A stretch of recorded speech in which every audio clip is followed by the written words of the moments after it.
করেছি পেঁয়াজ পোস্ত। দেখো আজ বানাচ্ছি পেঁয়াজ পোস্ত। প্রথমে কড়াইয়ে তেল দিয়ে দিলাম, এবারে দেব কালো জিরে, এখন দেব কুচনো পেঁয়াজ। পেঁয়াজটা একটু ভাজা ভাজা হয়ে যাক, আমি পোস্তটা বেটে নেব মিক্সিতে। এখানে পরিমাণ মতো নুন দিলাম। আচ্ছা দেখো, পোস্তটা শুকনো ঘুরিয়ে নিয়েছি। এর সঙ্গে এবারে একটু কাঁচা লঙ্কা আর জল দিয়ে পেস্ট করব, বেশ ঝাল ঝাল করে হবে। একটু টমেটো দিলাম।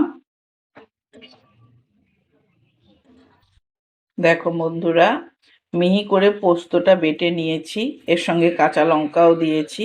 এবারে এটা এই পেঁয়াজে দিয়ে দেব, ভাজা পেঁয়াজটায় দিয়ে দেব। এমনি এতে জল দিতেই লাগে না, তো আমি দেখানো হয়নি, আমি ওই মিক্সির জারটা ধুয়ে একটু জল দিয়েছি। এবারে আমি চাপা দিয়ে দেব। তা হয়ে গেছে, আমি কটা চেরা কাঁচা লঙ্কা দিচ্ছি, গন্ধটা আরো ভালো আসবে বলে।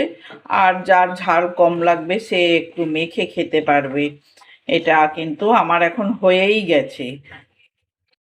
এটা হয়ে গেছে। এমনিতে আমরা পোস্ততে একটু মিষ্টি খাই, কিন্তু পেঁয়াজ তো নিজেই একটু মিষ্টি মিষ্টি তেলে ভাজা হয়ে গেলে কাজে এখানে আর মিষ্টি দেব না।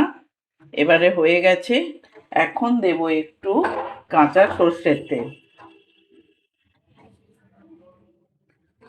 ব্যাস, আমার এই রান্নাটা পুরোপুরি কমপ্লিট। দেখো আমি বাটিতে তুলে নিয়েছি। পেঁয়াজ পোস্তটা কিরম দেখতে হয়েছে দেখো, খেতে তো দুর্দান্ত লাগে। গরম ভাতে শীতকালে পেঁয়াজ পোস্ত আর কিছু লাগে না।